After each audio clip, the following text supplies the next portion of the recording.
can I say thank you so much. Really, I've had such a warm welcome to this evening, and it's just been a pleasure to see the Heritage Centre. I hadn't quite appreciated how much the Asian subcontinent has contributed to the various wars, the First and the Second World War, and also all the history of Islam, which is just absolutely brilliant. I also apologise if I've cracked any glasses of your cameras. I feel sort of rather, there must be at least 200 photographs, so do destroy them because they're pretty useless. Okay, so I was asked to talk a little bit about a career in medicine. And what I thought I'd do is perhaps divide it up into 3 areas to give you a little bit of a broad idea of where we are at the moment, a little bit about really for the students and the youngsters about what this is like, and thirdly a little bit about, I think you all want to hear a bit about the book, but I'll show you a bit about the book, so let's see what we can do. But just to say that in fact I am the ambassador for the UK Health Alliance of Climate Change, which is why I really wanted to talk about climate change, but I was told I had to do what I was told, which I've done. So let's just look at it, the background first of all. So if you remember in the older days, am I meant to be pushing this on? Nothing's happening. Are you doing this or am I doing it? You want to do it? It's pretty difficult then. Okay, all right. And you haven't got a pointer? Yes. So, okay, so you will do it. So as you can see, if I have the first slide as well. If you look at the left-hand side, in the olden days, really a doctor had very little, we didn't have any medication or anything, but every time a patient was ill, the family was ill, the doctor was called, and gave you compassion, empathy, and altruism, and I hope we're still there at the moment. And then as you move on, again, a few centuries, the 18th century, again the doctor there waiting, possibly the little girl has pneumonia, and remember you have to wait for the crisis when everything lies, and then they suddenly started breathing again, and it all was usually about 10 days.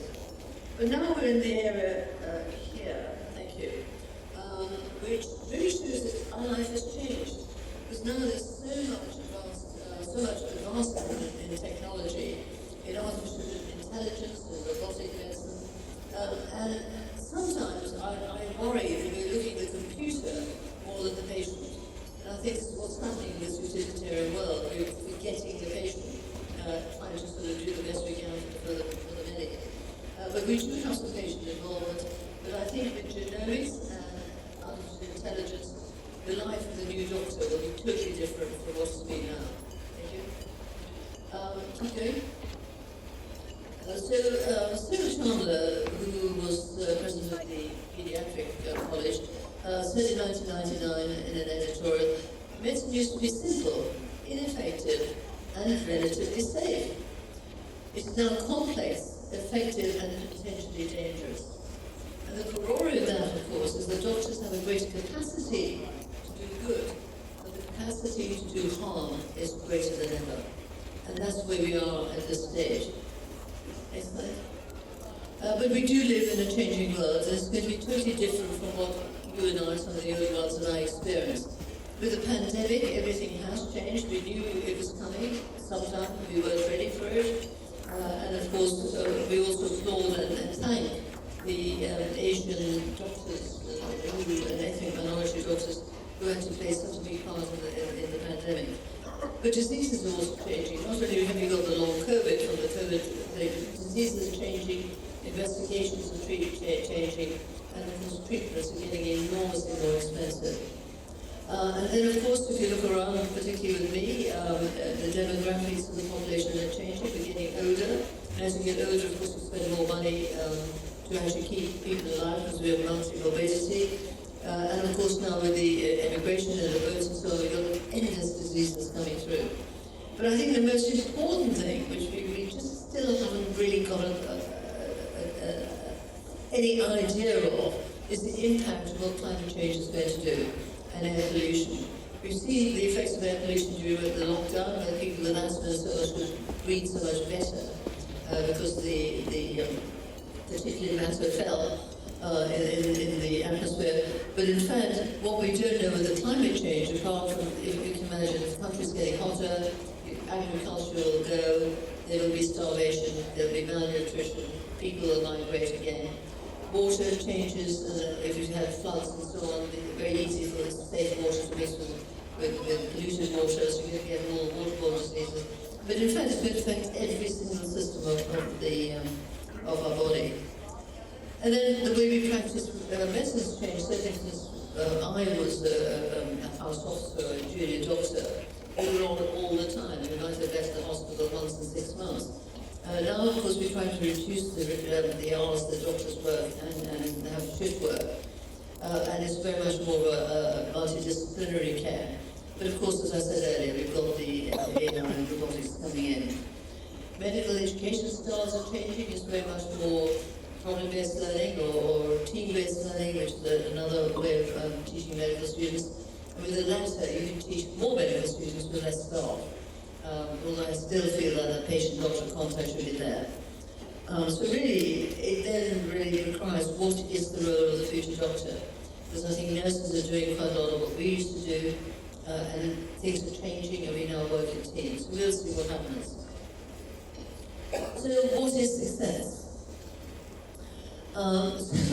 What I've got here is a picture of all the great musicians. Now, I don't know enough about Pakistani and Indian music to have done this. If somebody can do this for me, I would very much appreciate it.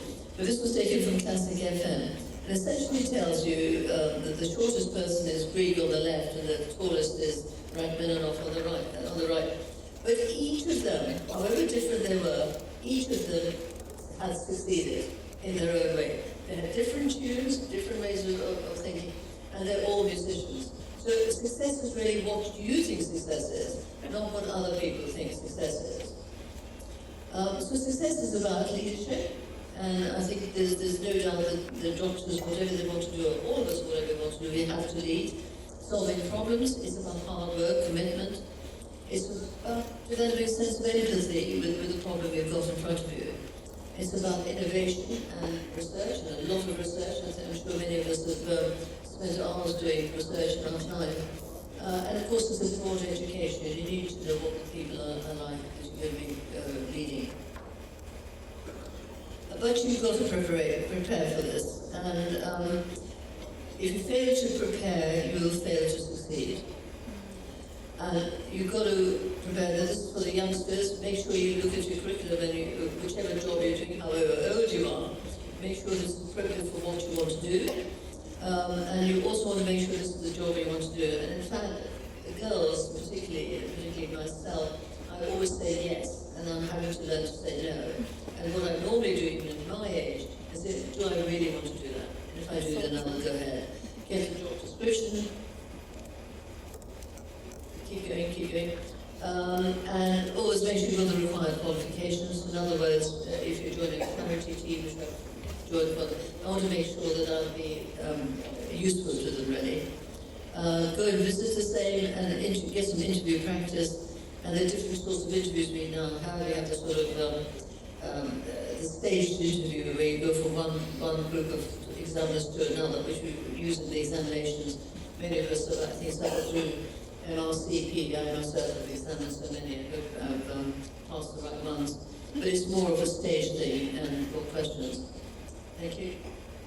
But of course, the most important thing, and I think I say this particularly to the girls, believe in yourself. Because you are credible, you have got credibility, and if you're doubtful, ask your friends. But you need all these items on your right. You need courage, you need patience, and remember, patience, don't be impatient. Things take years sometimes to develop. I mean, just to develop a drug takes 20 years, and they cost about 20 million. So you are patient, but you can get there. Resilience, a lot of resilience is being talked about in medicine. Are our junior doctors resilient enough? And of course, we have to have communication skills and collaborate with other people. So medicine is a difficult, stressful occupation, and you have the core symptoms that you have to do, the core work, the ward work, and outpatients teamwork. Then you have the other ones, such as you've got to be a teacher, you've got to be a manager, you've got to do administration. I mean, you've got to be a paragon of virtue to be doing all that. apart from doing research, you could lead and you could mentor and appraise. Now, if you saw that on a job description, you would not apply for it. And I think this is why we're getting the stressful jobs, as you can see, juggling various things, including juggling bringing up families. And please don't forget your family comes first. But what I want to point out to you is you can go part-time, but you lose your foot on the ladder as you go up. But the most important thing, I think, is mental health.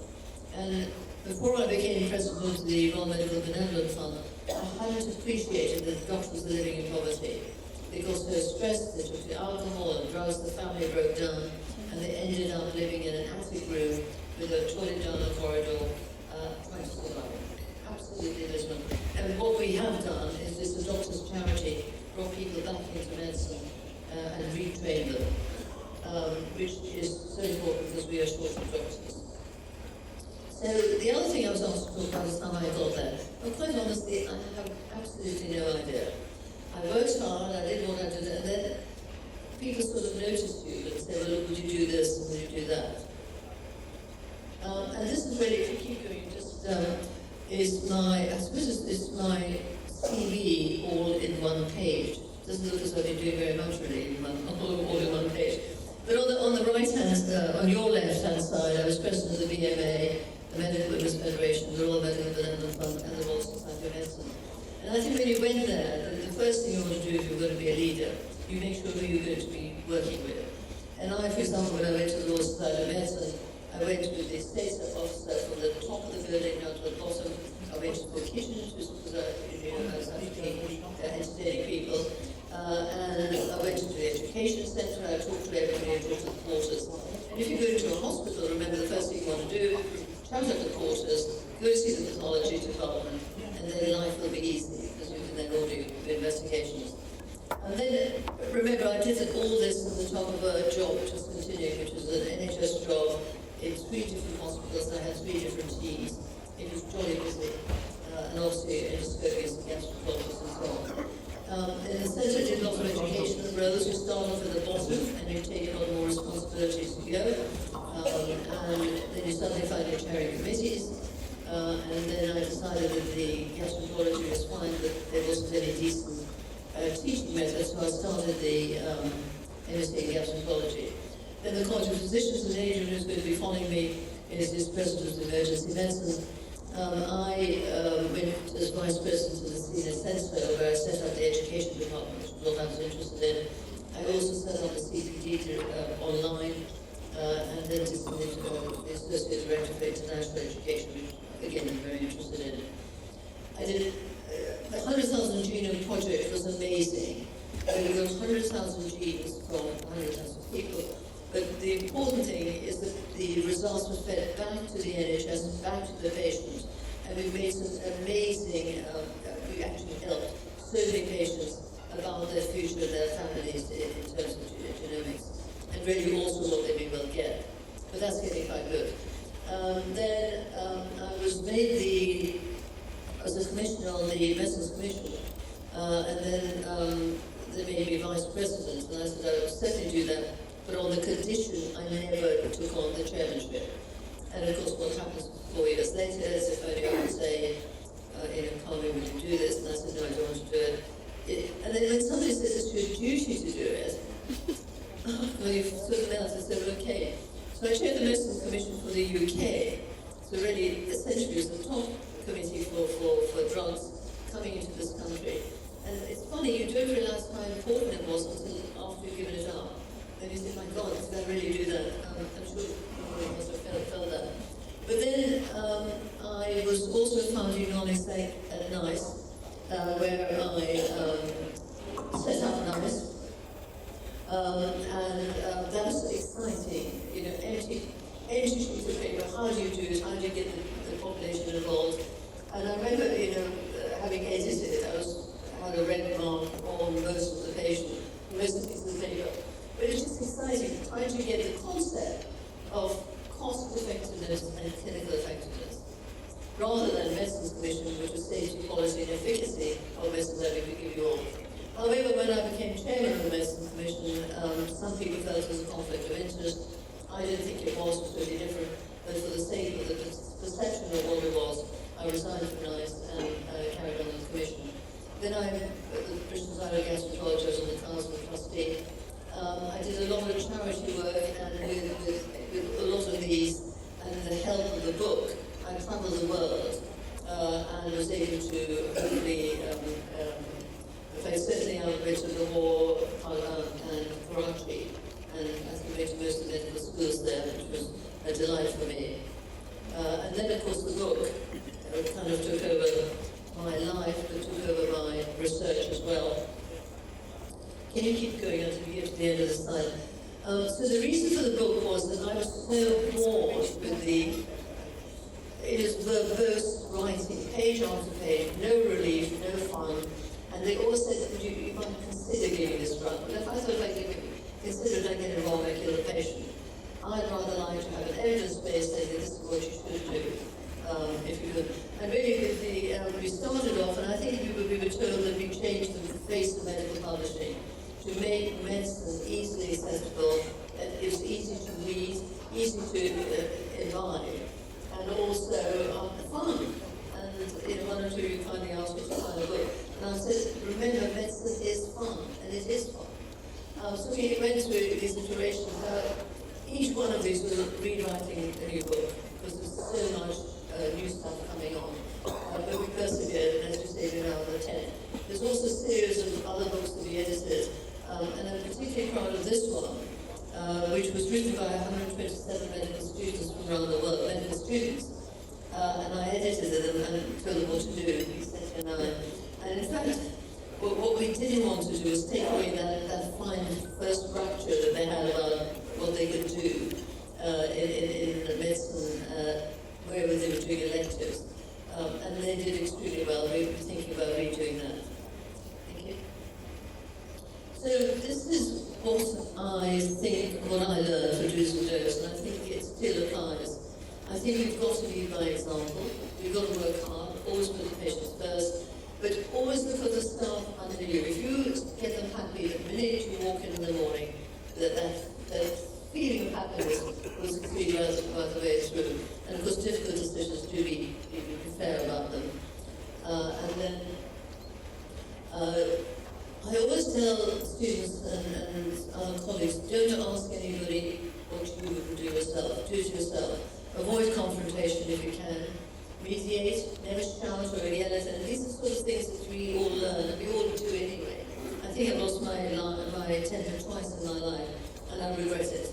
Both times I came out very badly. But the most important thing is, doctors, please don't be arrogant. And when somebody comes to me with a complaint, we discuss it. But then I say, look, if you're complaining, what to do, so why don't you do it? And we'll help you do it. Thank you. So this was produced by the Royal College of Physicians, which of course is my college. So doctors in the day-to-day medicine must have integrity, compassion, altruism, continuous improvement, excellence, and working in partnership. And I think this is where it's all come about now. We're working in partnership. But two or three things have happened. One is we've lost that firm system in hospitals, and juniors now don't feel looked after. They're mentored as students, but they're not mentored when they get higher up. And I think that's a very important thing to do. So in conclusion, really, for the talk that it's not the talk I wanted to give, but the talk that I'm supposed to give is don't waste your time. Choose your path in medicine carefully, and this is for the youngsters. Believe in yourself and have a bit of confidence. And remember, you're not going to be a doctor from Manchester, or England, or Scotland, or Ireland. You're going to be a doctor for the world, because the diseases now move across, and I had the privilege really of working in the East End of London for 40 years. And I saw malaria, strongyloides, amoeba every day, because everybody said, how can you tell us what's going on? I even diagnosed leprosy in a gastro clinic, only because I was taught to examine properly. And people of course laughed at me when I said the leprosy was. Always have hobbies, have something else you could do. And the other thing I also found in my travels is that I saw how you could do something with less money and bring that idea back again to this country so we can actually help ourselves. Enthusiastic is, of course, look after yourself, no room for arrogance, and above all, have fun, I think.